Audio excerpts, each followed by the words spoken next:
Hello friends, एक बार फिर से स्वागत है आपका हमारे यूट्यूब चैनल पे। तो एक्सरसाइज 1.2 करेंगे आज। ये वीडियो देखने से पहले एक बार इससे पहले वाली वीडियो देख लेना, क्योंकि वहाँ पे मैंने रफली बता रखा है कि भाई √2 को इरेशनल नंबर कैसे प्रूफ करेंगे, और 4-5 कंसेप्ट है जिनके भी हाफ पे ये प्रूफ करना सिखाया मैंने। ठीक है, तो वो वीडियो देखनी ज़रूरी है। तो शुरू करते हैं। देखो, आपको मुझको पूरी दुनिया को पता है कि √2 एक इरेशनल नंबर है, लेकिन मेरे को जानबूझ के इसको रैशनल नंबर मानना पड़ेगा। और रैशनल नंबर भी वो वाला जिसका जो सिंपलेस्ट फॉर्म में होगा और जिसका कॉमन फैक्टर 1 होगा, HCF जिसका 1 होगा। ठीक है, और लास्ट तक आते आते आते आते पता चलेगा कि भाई इसका तो एक और कॉमन फैक्टर है। हमने शुरू में माना था कि उसका कॉमन फैक्टर 1 है, 1 के अलावा कोई फैक्टर नहीं है, लेकिन लास्ट तक आते आते पता चलेगा कि उसका एक और कॉमन फैक्टर है, जिससे ये कॉन्ट्राडिक्स हो जाएगा कि भाई हमने जो मानना था वो गलत था। इरेशनल नंबर को रैशनल नंबर मानना ही हमारा गलत था। इनडायरेक्टली हमने क्वेश्चन सोल्व कर दिया, क्वेश्चन को सही प्रूफ कर दिया खुद को गलत साबित करके। ठीक है, तो बिल्कुल लैंग्वेज में सिस्टमेटिक तरीके से करेंगे। रफली मैंने समझा रखा है इससे पहली वीडियो में।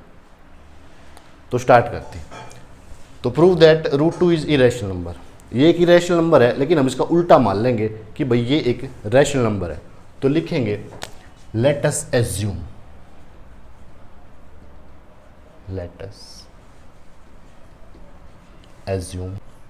√2 इज रैशनल नंबर। हमने उल्टा मान लिया कि भाई √2 एक रैशनल नंबर है। अगर ये रैशनल नंबर है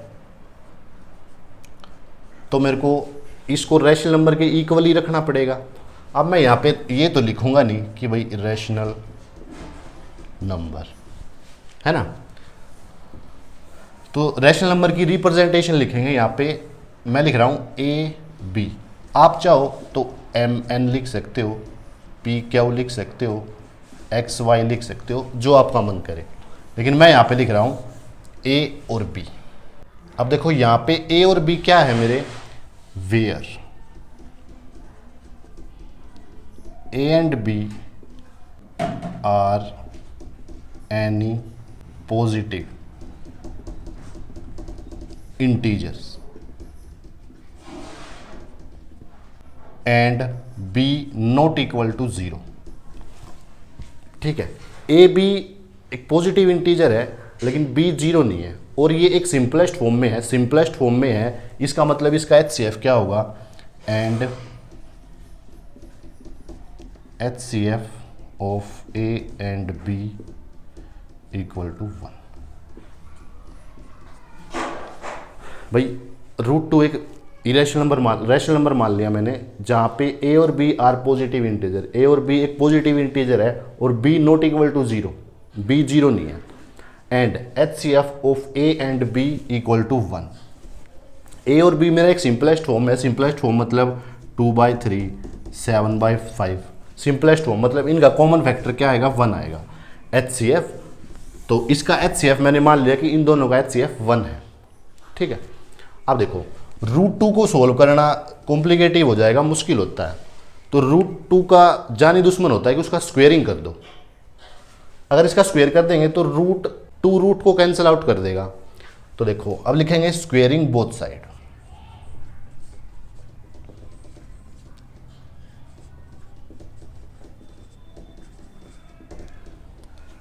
बोथ साइड क्यों, क्योंकि दोनों इक्वेशन को बैलेंस करके रखना होता है। एक तरफ हम स्क्वेयर नहीं कर सकते, दोनों तरफ करना होता है। ठीक है, इक्वेशन बैलेंस होके चलती है लास्ट तक। तो √2 का square equal to A and B का स्क्वेयर। तो यहाँ से 2 से रूट खत्म हो गया, तो ओनली 2 बच गया। यहाँ पे A स्क्वेयर और B स्क्वेयर। अब इसके नीचे कुछ नहीं है तो 1 है, इनका क्रॉस मल्टीप्लाई कर देंगे। A square equal to 2B square. ये आ गई इक्वेशन फर्स्ट। ठीक है, अब मेरी बात सुनो ध्यान से। 2B स्क्वेयर, अगर मैं आपसे पूछूं कि 2B स्क्वेयर को ऐसा कौन सा नंबर होगा कि जो 2b² को कंप्लीटली डिवाइड कर देगा? 2 ही होगा भाई, 2 इसको कंप्लीटली डिवाइड कर देगा। अब कोई बच्चा सोच रहा होगा भाई 2 को ही कैंसिल आउट करेगा, b² का क्या करें? देखो b की जगह पे आप कुछ भी रखोगे ना, कोई भी नेचुरल नंबर, तो वो भी 100% 2 से डिवाइड हो जाएगा। देखो मैं मान रहा हूँ b की जगह पे मैंने लिख दिया 5 लिख दिया, तो b = 5, तो 2 b की जगह पे 5 का स्क्वायर बाई 2, अब 5 5 जा 25/2 और 2 50/2 है ना। तो 2 एक ऐसा नंबर है जो 2b² को कंप्लीटली डिवाइड कर देगा। अब 2b² को कंप्लीटली डिवाइड कर देगा, तो 2b किसके इक्वल है? 2b इक्वल है a² के। तो मैं यहां पे लिख सकता हूं a² को भी 2 कंप्लीटली डिवाइड कर देगा, क्योंकि a² किसके इक्वल है? 2b² के। और अगर 2a² को कंप्लीटली डिवाइड कर देगा, तो a को भी कंप्लीटली डिवाइड कर देगा 2। ठीक है, ये कैसे हो रहा है, क्यों हो रहा है, ये हम इससे पिछले वाली वीडियो में पढ़ चुके हैं, आप देख लेना एक बार। ठीक है, तो यहां से मैं लिखूंगा कि 2 डिवाइड कर देगा a² को एंड आल्सो 2 डिवाइड a। ठीक है, अब देखो ये मैं नहीं कह रहा, ये थ्योरम कह रही है, जो इससे पहले वाली वीडियो थी ना उसमें हमने पढ़ा है। अब या तो वो थ्योरम यहाँ पे पूरी लिख दो, या फिर अपनी लैंग्वेज में लिख दो, जैसे आपका मन करे। कि भाई हम जानते हैं, हम लिखेंगे यहाँ पे कि we know that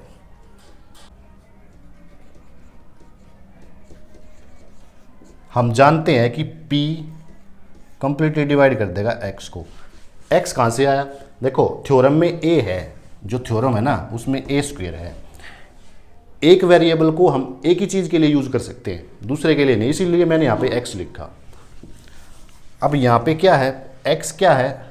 x is a positive integers and p is a prime number, और p कंप्लीटली डिवाइड कर देगा ओनली x को भी। ये थ्योरम है, आप अपनी लैंग्वेज में वे भी लिख सकते हो या फिर थ्योरम लिख दो। ठीक है, तो यहां से एक बात पता चली कि भाई जो 2 है वो फैक्टर है a का। यहां से एक बात पता चली कि 2 a का फैक्टर है, तो लिखेंगे यहां पे therefore 2 is a factor of a। 2 अगर कंप्लीटली डिवाइड कर देगा a को, तो हम कह सकते हैं कि 2 is a factor of a। 2 a का एक फैक्टर है। ये इक्वेशन लिख लो सेकंड। ठीक है, अब देखो एक बात मैंने बताई थी आपको कि कोई भी नंबर हो, कि भाई कोई भी नंबर हो, जैसे 12 है, हम उसको उसके फैक्टर के प्रोडक्ट के टर्म में एक्सप्रेस कर सकते हैं। इसको हम लिख सकते हैं 2 × 6 या फिर 2 × 3, है ना भाई। मैंने आपको बताया था कि किसी भी नंबर को हम उसके फैक्टर के प्रोडक्ट की टर्म में एक्सप्रेस कर सकते हैं। तो a मेरे पास कोई नंबर है, 2 is a factor of a कोई नंबर है और उसका एक फैक्टर है 2, तो a नंबर को हम उसके प्रोडक्ट की टर्म में एक्सप्रेस कर सकते हैं। तो यहाँ पे मैं लिख सकता हूँ 2 × c। आप चाहो तो यहाँ पे कोई भी वेरिएबल लगा सकते हो। अब c क्या है यहाँ पे? Where c is a any integer and c is a also factor of a। c यहाँ पे कोई भी इंटीजर है, और क्या है? c a का भी एक फैक्टर है। इन दोनों को मिला के ही a बना है ना। ये कोई नंबर है, इस नंबर को हम उसके फैक्टर की प्रोडक्ट की टर्म में एक्सप्रेस कर सकते हैं। यहाँ पे मैं लिख दिया c क्या है? c एक इंटीजर है और इसका एक फैक्टर भी है, इन दोनों को मिला के ही a बना है।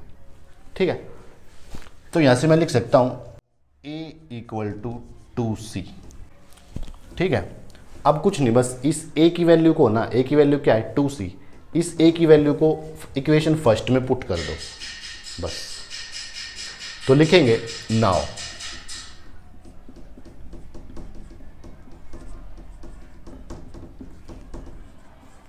Now putting the value of a in equation first.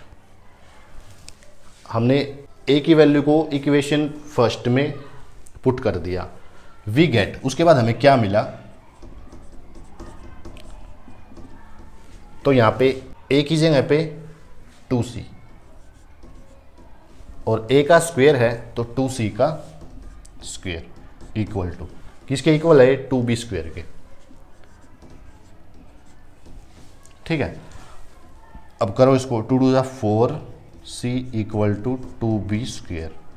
अब 2 से ये तो 2c equal to b square, sorry square square. ठीक है, अब देखो सेम बात जो यहाँ पे यूज करी थी ना हमने, सेम यहीं पे भाई 2c स्क्वायर को कौन सा नंबर कंप्लीटली डिवाइड कर देगा, 2।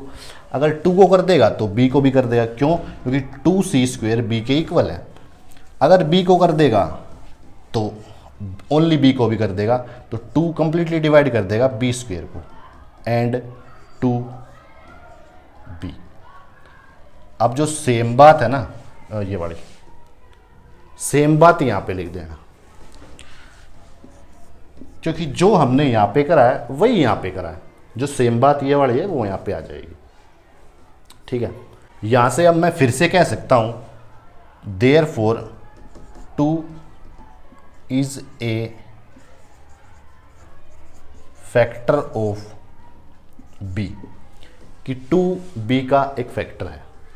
अब देखो मेरी बात सुनो ध्यान से, हमने शुरू में क्या मानना था कि भाई a और b का एक ही कॉमन फैक्टर है 1। ठीक है, और या सोल्व करते करते करते करते लास्ट में पता चला कि 2 is a factor of b और 2 is a factor of a और b का एक और फैक्टर है 2। हमने शुरू में माना था कि भाई एक ही है, एक ही कॉमन फैक्टर है, लेकिन लास्ट तक आते आते पता चला हमें कि a और b का एक और फैक्टर निकल के आ रहा है जो है 2। मतलब कि हमने ये माना था कि भाई a और b का है HCF ऑफ 1, एक ही है कॉमन फैक्टर, यहां से पता चल रहा है कि भाई एक और है।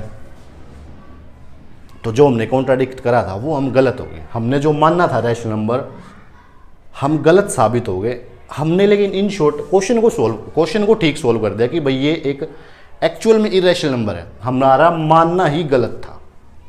ठीक है, तो ये इक्वेशन थर्ड है।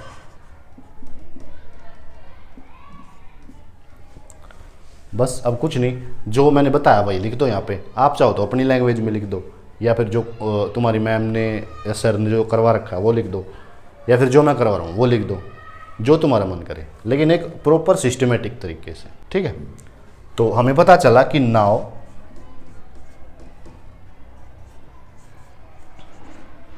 From equation second and third 2 is a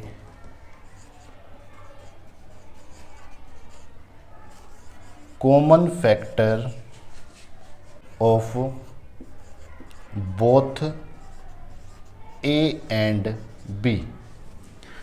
कि भाई हमें पता चला कि इक्वेशन सेकंड और थर्ड से हमें पता चला कि 2 एक कॉमन फैक्टर है a और b का, बट it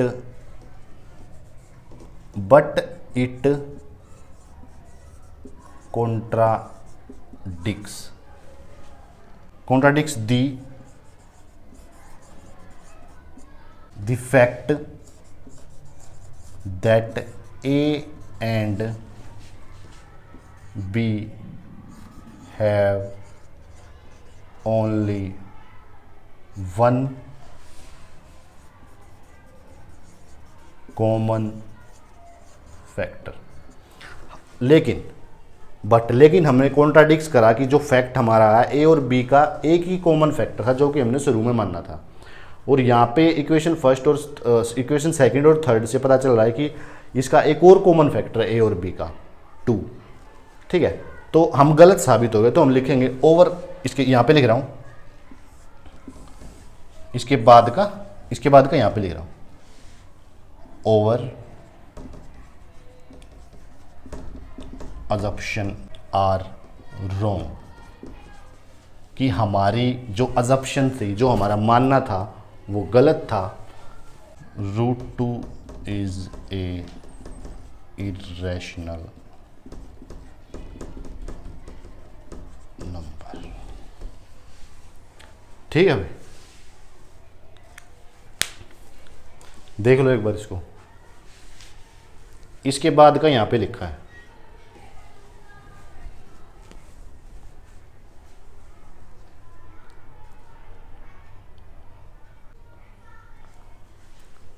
आओ एक और करते हैं, अब √3 को करते हैं, वही सेम बात, let us assume √3 is a rational number. ठीक है, हम मान लेते हैं कि भाई √3 एक रैशनल नंबर है। अगर ये रैशनल नंबर है तो हम लिख देंगे ए और बी, वही सेम बात जो इससे पीछे वाले क्वेश्चन में करी है कि वेयर ए और B have any integer and B not equal to 0 और A and B common factor is 1, HCF इसका 1 है, ऐसा हम मान रहे हैं। भाई देखो, कोई भी नंबर या तो सिंपलेस्ट फॉर्म में होगा या तो नहीं होगा। अगर सिंपलेस्ट फॉर्म में नहीं होगा तो उसको सिंपलेस्ट फॉर्म में लाया जा सकता है।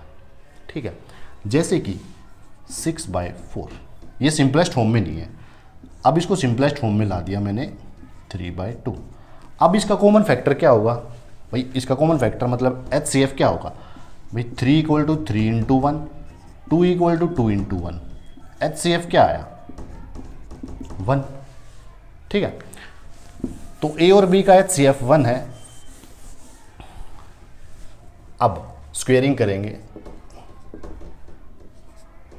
बोथ साइड, तो √3 का square equal to A and B का स्क्वेयर। √2 से रूट कट जाएगा तो ओनली 3 बचा, यहाँ से a² b², cross multiply a² equal to 3b²। 3b² को पूरा कौन डिवाइड कर देगा, कंप्लीटली डिवाइड 3 कर देगा। b² की जगह पे आप कुछ भी रख के देख लो, तब भी 3 इसको पूरे को डिवाइड कर देगा। ठीक है, तो 3b² को कर देगा तो a² को भी कर देगा। क्यों? क्योंकि a किसके इक्वल है 3b² के। तो यहाँ से मैं लिख सकता हूँ 3 completely divisible by a² and 3 also divisible by a। वही सेम बात जो पिछले वाले क्वेश्चन में लिखी थी कि भाई वी नो दैट, हम जानते हैं कि भाई p x² को कंप्लीटली डिवाइड कर देगा, जहाँ पे x क्या है एक इंटीजर है एंड p क्या है, p एक प्राइम नंबर है। अगर 3a को कंप्लीटली डिवाइड कर देगा तो मैं यहाँ से कह सकता हूँ कि भाई 3 is A factor of a, कि भाई 3a का एक फैक्टर है। ये इक्वेशन फर्स्ट है, ये इक्वेशन सेकंड है। अब 3a का फैक्टर है तो a इक्वल टू 3 × c लिख सकता हूँ मैं, क्योंकि किसी भी नंबर को हम उसके फैक्टर के प्रोडक्ट की टर्म में एक्सप्रेस कर सकते हैं। तो c की जगह पे अभी कुछ भी नहीं है, c की जगह पे अभी कुछ भी हो, ये दोनों मिल के ही a बना है। तो यहाँ से लिख देंगे हम a equal to 3c। c यहाँ पे क्या है, any integer, any positive integer and c also factor of a, a का फैक्टर भी है c। तो बस इस a की वैल्यू को इक्वेशन फर्स्ट में लिख दो। तो now putting the value of a in equation first we get, हमें मिला कि भाई a की जगह पे हमने लिख दिया 3c का स्क्वायर, क्योंकि स्क्वायर है यहाँ पे, equal to 3b² equal to 3b²। तो 3 3 जा 9c equal to 3b², 3c² equal to b²। अब सेम बात यहाँ पे जो थी, सेम बात यहाँ पे कि भाई इस नंबर को 3c² को कौन सा नंबर कंप्लीटली डिवाइड कर देगा, तो 3 इसको कंप्लीटली डिवाइड कर देगा। तो 3 इसको 3c स्क्वायर को कम्प्लीटली डिवाइड कर देगा तो 2b स्क्वायर को भी कर देगा। अगर b स्क्वायर को कर देगा तो ओनली b को भी कर देगा। तो यहाँ से पता चला कि भाई 3 completely divisible by b square and also b। ठीक है, तो यहाँ से एक और बात लिखे हैं कि 3 इज ए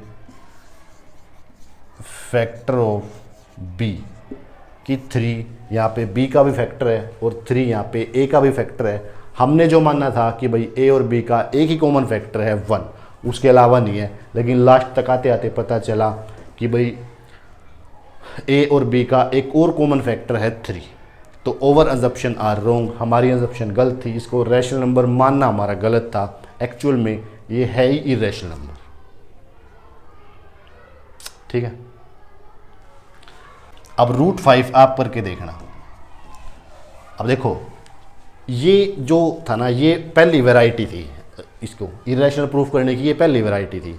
यही थोड़ी मुश्किल है, बाकी तो आसान है, बिल्कुल इजी है। अब देखो आपने एक बात नोट करी होगी कि भाई जो रूट के अंदर आ रहे हैं वे सारे प्राइम नंबर हैं।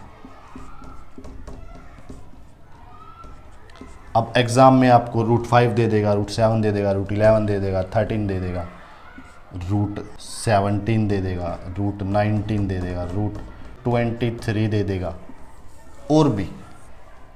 अब यहाँ से एक बात पता चली देखो आपको कि रूट के अंदर सारे प्राइम नंबर हैं, तो इन प्राइम नंबर को यही नंबर डिवाइड कर सकता है कम्प्लीटली। देखो यहाँ पे हमने 3 लिया, √3 था तो 3 से डिवाइड हुआ, √5 है तो 5 से डिवाइड होगा। ठीक है, ये पहली वैरायटी थी। ये सारे सेम ऐसे ही होंगे जो मैंने अभी करा इससे पहले लैंग्वेज में। ठीक है, √5 आप करके देखना, और बाकी पेपर में जो भी आ जाएगा एग्जाम बोर्ड में वो सारे सेम ऐसे ही होंगे, कोई आधा नंबर भी नहीं काट सकता आपका अगर ऐसे करोगे तो, बिल्कुल एक सिस्टमेटिक तरीके से। यहाँ से एग्जामिनर चेक करने वाला सोचा कि बच्चे में नॉलेज है, उसने अपनी लैंग्वेज में लिख रखा जो लिख रखा है। ठीक है, तो √5 √7 ये सारे इसी तरह से होंगे। ये फर्स्ट वैरायटी थी इरेशनल प्रूफ करने की। अब सेकंड वैरायटी देखते हैं। ठीक है, दूसरी वैरायटी के क्वेश्चन देखो ये 2 ही वैरायटी के क्वेश्चन पूछे जाएंगे आपसे बोर्ड एग्जाम में। ठीक है, तो देखना ध्यान से। देखो रैशनल नंबर की प्रॉपर्टी क्या कहती है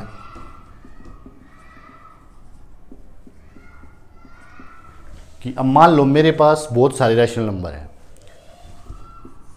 R1 R2 R3 R4 and so.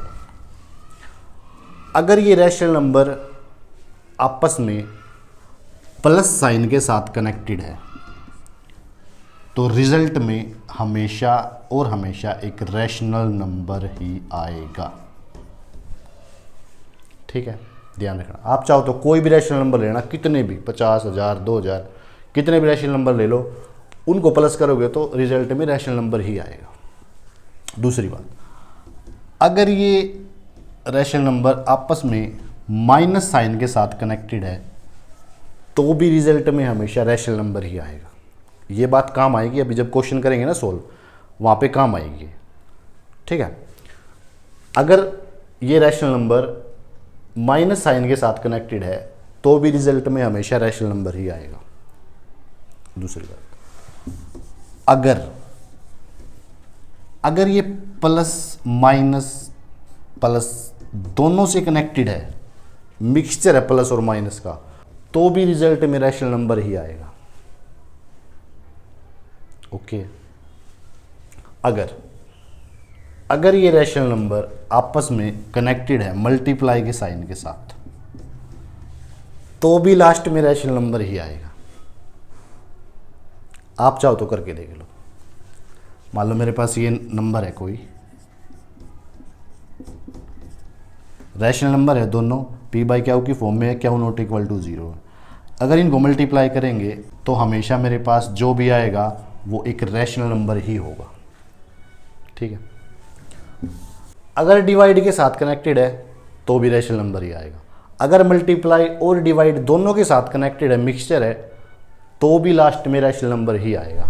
देखो R1 इंटू R2 बाय में R3 R4 equal to rational number. Multiply के और डिवाइड के साथ कनेक्टेड है तो भी रिजल्ट में हमेशा रैशनल नंबर ही आएगा। ठीक है, आओ अब सोल्व करते हैं। ये बात याद रखना अभी। Prove that 5√3 is rational number given that √3 is irrational.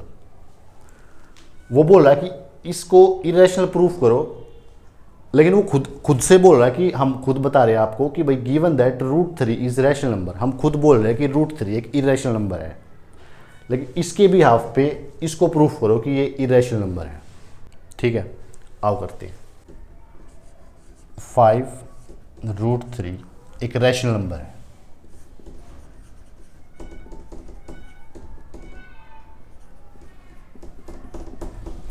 भाई इसको इरेशनल प्रूफ करने के लिए इसका उल्टा मानना पड़ेगा कि भाई एक रैशनल नंबर है ना।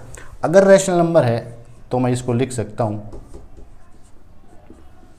ए बी, जहां पे ए और बी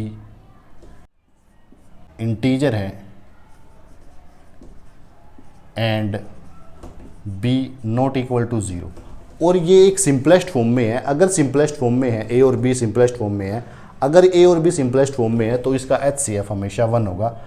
तो HCF A and B equal to 1। ठीक है, यहां तक थी ये पहले वाली बात। अब देखो ये 5 मल्टीप्लाई में इधर आएगा तो डिवाइड में हो जाएगा A5B। अब इस पे ध्यान देना, ए क्या है, इंटीजर है, और इंटीजर क्या होते हैं, रैशनल नंबर होते हैं।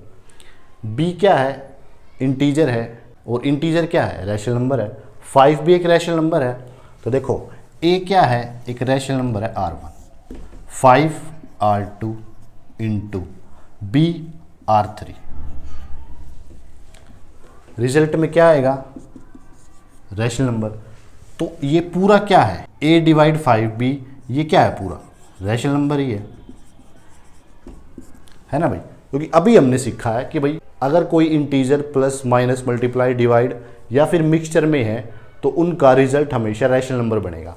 तो ये पूरा क्या है, बन गया एक रैशनल नंबर। यहाँ पे डिनोमिनेटर में कोई भी रैशनल नंबर 0 नहीं है। क्यों? क्योंकि मैंने पहले ही ऐड कर दिया कि भाई b 0 नहीं है।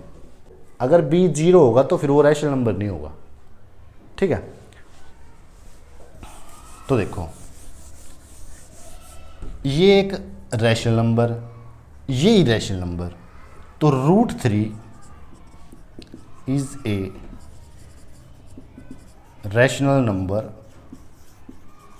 From equation first. ये equation first, √3 is a rational number equation first. Equation first से हमें पता चला कि √3 एक रैशनल नंबर है। कैसे भाई, एक तरफ रैशनल नंबर, तो रैशनल नंबर की इक्वल ही तो होगा rational number.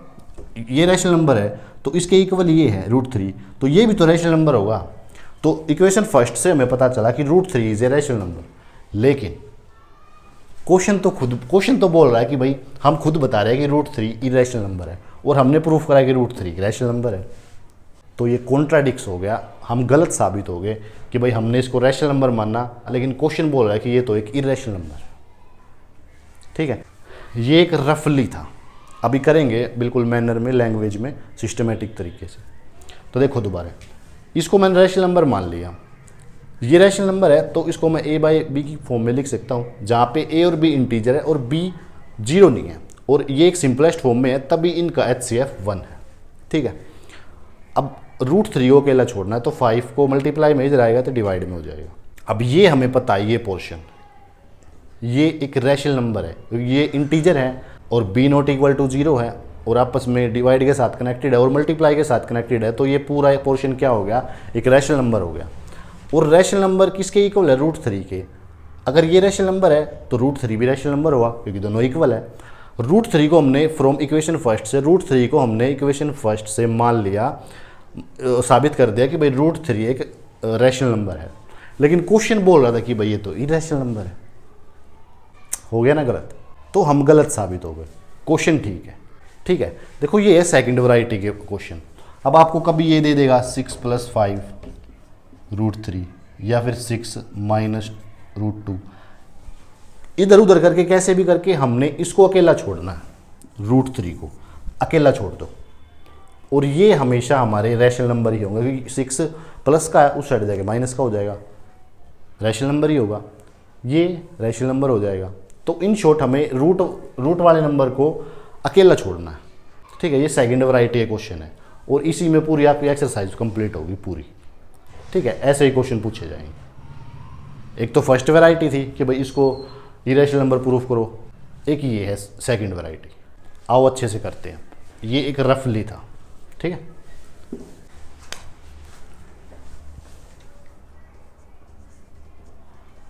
Let us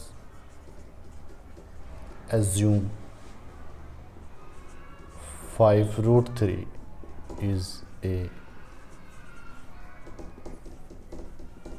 rational number, ठीक है। इसको हम रैशनल नंबर मान लेंगे। अगर ये रैशनल नंबर है तो मैं इसको a/b की फॉर्म में लिख सकता हूँ, where a and b any positive integer and b not equal to 0। a और b एक पॉजिटिव इंटीजर है और b 0 नहीं है, एंड और ये एक सिंपलेस्ट फॉर्म में है, सिंपलेस्ट फॉर्म में है तो इसका HCF 1 है, and HCF of a and b equal to 1।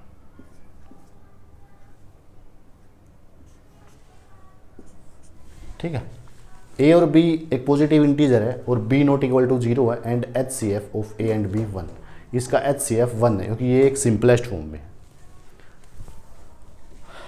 अब 5 को उधर भेज देंगे क्योंकि √3 को अकेला छोड़ना है, √3 equal to a 5b, equation first.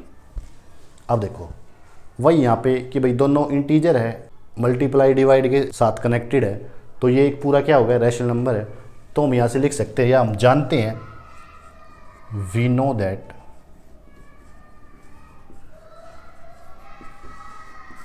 a/b is a rational number, ठीक है। Therefore a5b will also be rational number, ठीक है। हम जानते हैं कि a b एक रैशनल नंबर है और ये मल्टीप्लाई के साइन के साथ कनेक्टेड है, तो ये पूरा भी एक रैशनल नंबर होगा। ब्रैकेट में लिख देना आप कि सिंस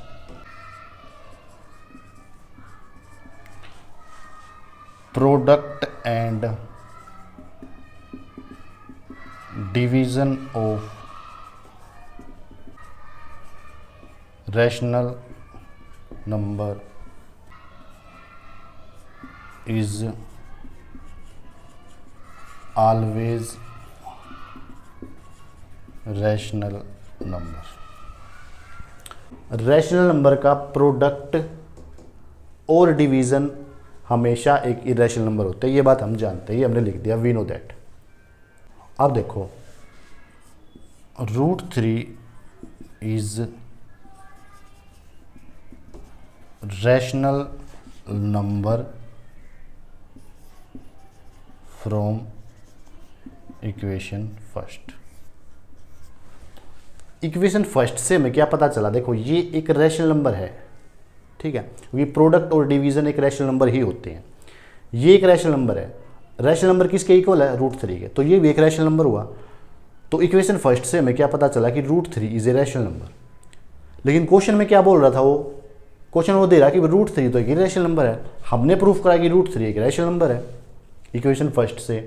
भाई देखो ये एक रैशनल नंबर है क्योंकि a और b इंटीजर है और product of division of rational number भाई इंटीजर क्या होते हैं, रैशनल नंबर, तो इनका प्रोडक्ट और डिवीजन हमेशा एक रैशनल नंबर होगा। ये रैशनल नंबर है तो इसके इक्वल √3 है, √3 भी रैशनल नंबर होगा। यहाँ से हमने लिख दिया √3 इज ए रैशनल नंबर। लेकिन क्वेश्चन हमें खुद से बोल रहा था कि भाई हम तुम्हें खुद दे रहे हैं कि भाई √3 एक इरेशनल नंबर है। ये तो कॉन्ट्राडिक्स हो गया कि भाई क्वेश्चन कुछ बोल रहा है, हमने कुछ निकाला। तो लिखेंगे but it contradicts the fact that √3 is a irrational number. ठीक है, ये हमने कॉन्ट्राडिक्स कर दिया कि भाई √3 एक इरेशनल नंबर है। ठीक है, बोला हमसे कुछ गया था, निकला हमने कुछ। तो लिखेंगे ओवर अजप्शन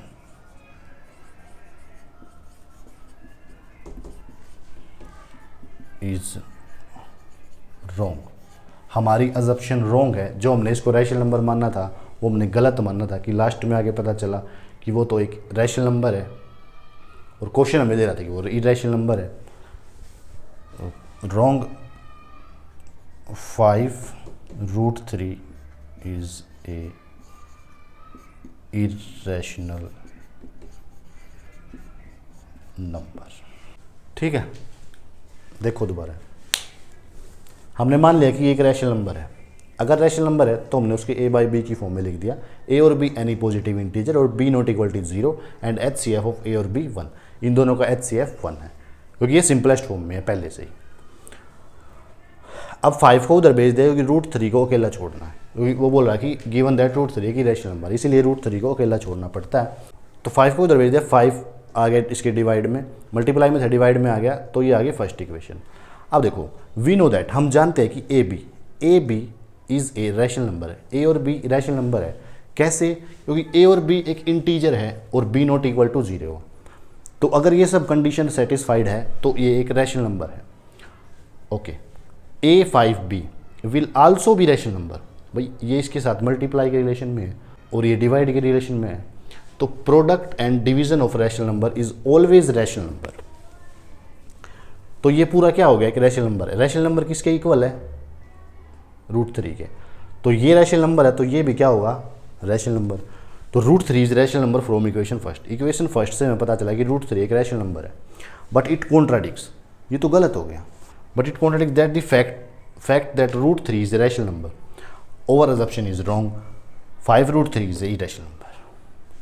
ठीक है, ये थी सेकंड वेराइटी। अब सेकंड वेराइटी में आपसे यही पूछेगा भाई, कभी 6 + √3 पूछ लेगा, कभी 5√3 पूछ लेगा, कभी कुछ पूछ लेगा कभी, और ये दो ही वेराइटी से क्वेश्चन आएंगे आपको एग्जाम बोर्ड में। ठीक है, अब एक्सरसाइज का सेकंड क्वेश्चन करते हैं।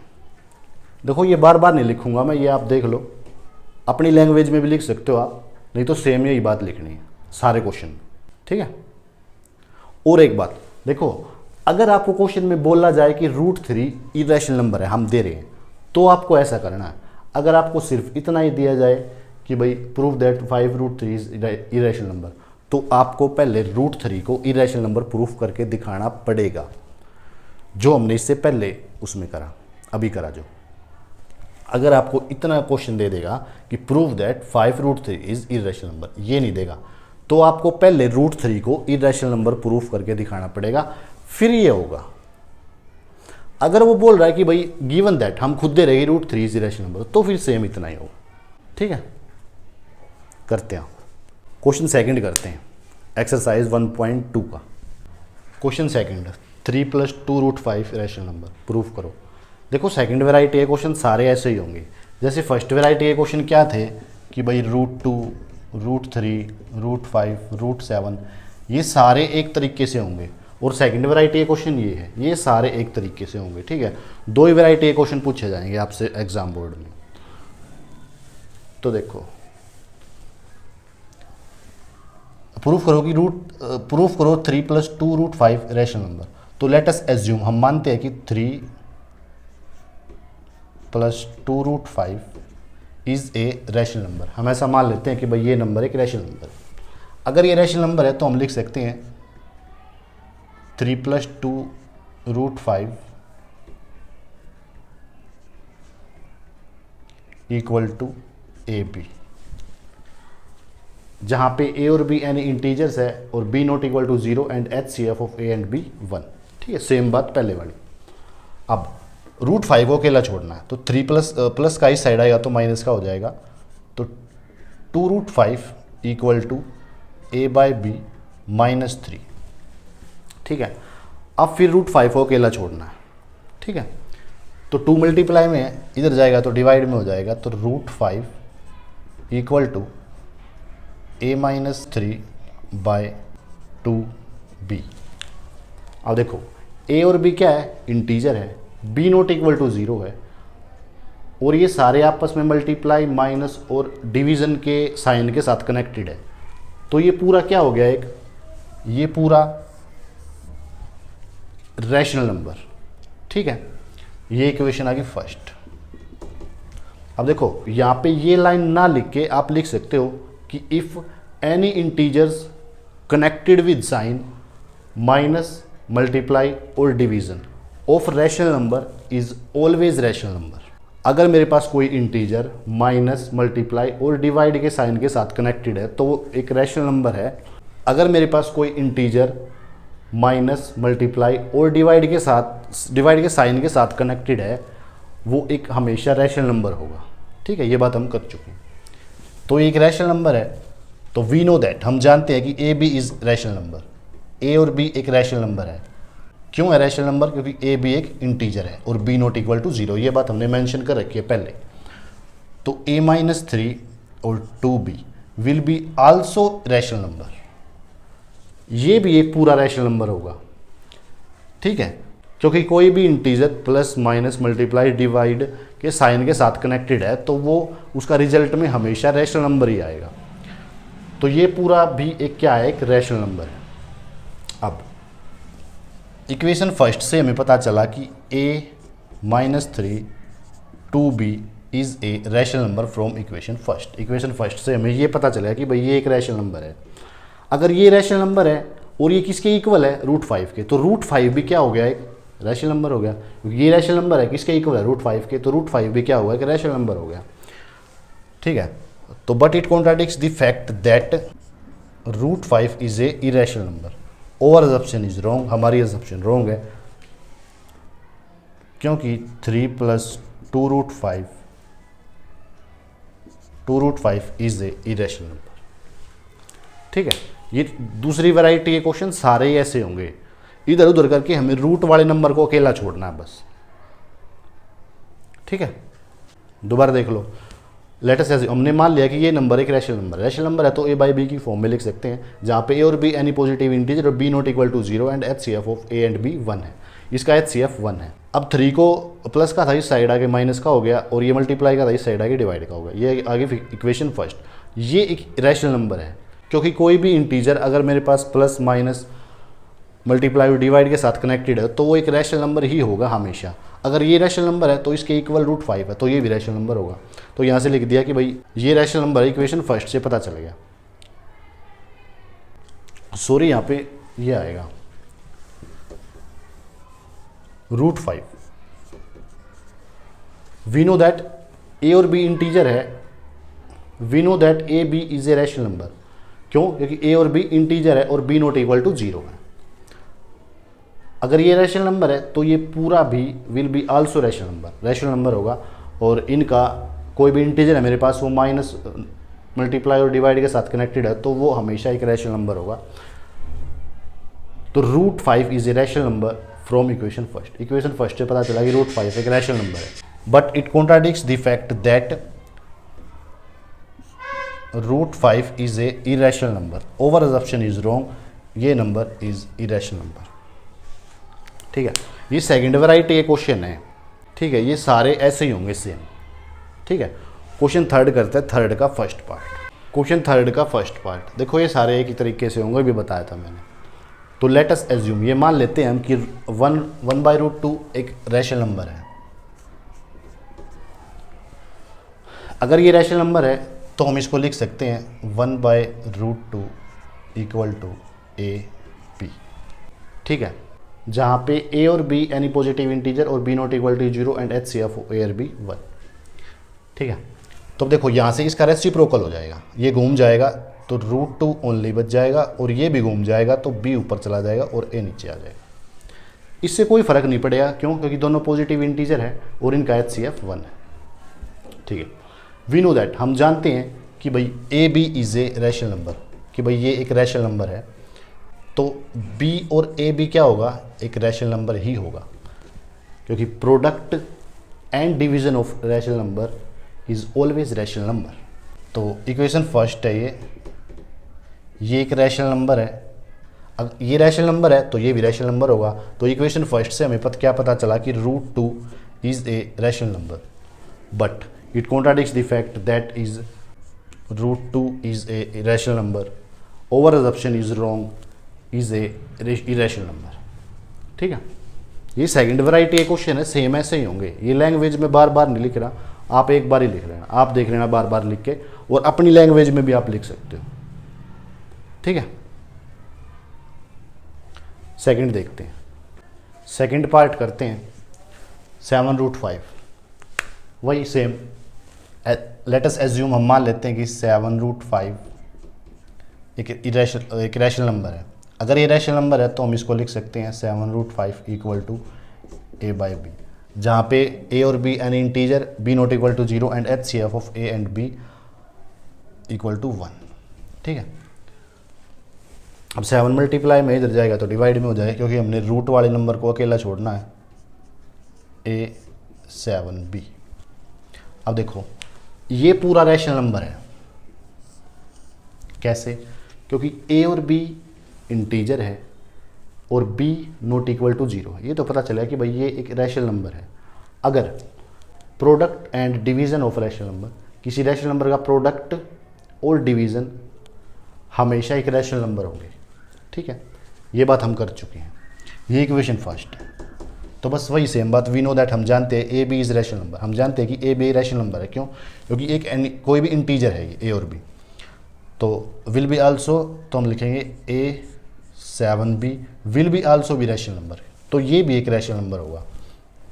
अगर ये रैशनल नंबर होगा तो ये किसके इक्वल है? √5 के, तो ये √5 भी क्या होगा? एक रैशनल नंबर होगा। क्यों? क्योंकि ये एक रैशनल नंबर है, और रैशनल नंबर किसके इक्वल है? √5 के, तो √5 भी क्या होगा? रैशनल नंबर होगा। तो यहाँ से पता चला इक्वेशन फर्स्ट से कि √5 भी एक रैशनल नंबर है। ठीक है, but is contradicts the fact that √5 is a irrational number. Over assumption is wrong, 7√5 is a irrational number. ठीक है, ये सेकंड वैरायटी क्वेश्चन है ना, सेम ऐसी लैंग्वेज में होंगे, सेम इसी तरीके से होंगे। ठीक है, इस एक्सरसाइज का लास्ट क्वेश्चन करते हैं। लास्ट पार्ट है 6 + √2।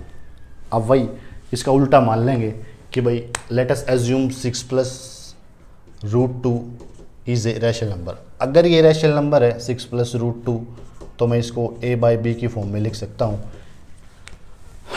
जहाँ पे a और b, वेयर a और b any positive integer. a और b क्या है? पॉजिटिव इंटीजर है, और एक ये सिंपलेस्ट फॉर्म में है। अगर सिंपलेस्ट फॉर्म में है तो उसका HCF हमेशा 1 होगा। ठीक है, और b नॉट इक्वल टू 0। ठीक है, अब 6 √2 को अकेला छोड़ना है। अब 6 प्लस का इस साइड जाके माइनस का हो जाएगा, क्योंकि √2 को अकेला छोड़ना है, तो ab - 6। अब ये पूरा एक रैशनल नंबर है, क्योंकि ab कोई पॉजिटिव इंटीजर है और ये कनेक्टेड है डिवीज़न और माइनस के साथ, तो हम इसको हमेशा रैशनल नंबर कहेंगे, रिजल्ट में हमेशा रैशनल नंबर आएगा। तो ये इक्वेशन फर्स्ट है। अब वी नो दैट, हम जानते हैं ए बी एक रैशनल नंबर, ए और बी एक रैशनल नंबर है, ये बात हमें पता है। अगर उसमें से 6 माइनस कर देंगे या 6 उसमें कनेक्ट कर देंगे माइनस साइन के साथ, तो भी वो एक रैशनल नंबर ही होगा। ये प्रॉपर्टी कहती है रैशनल नंबर की। तो यहाँ से हमें पता चला कि भाई a - 6 और b विल बी आल्सो भी रैशनल नंबर, ये भी एक रैशनल नंबर है।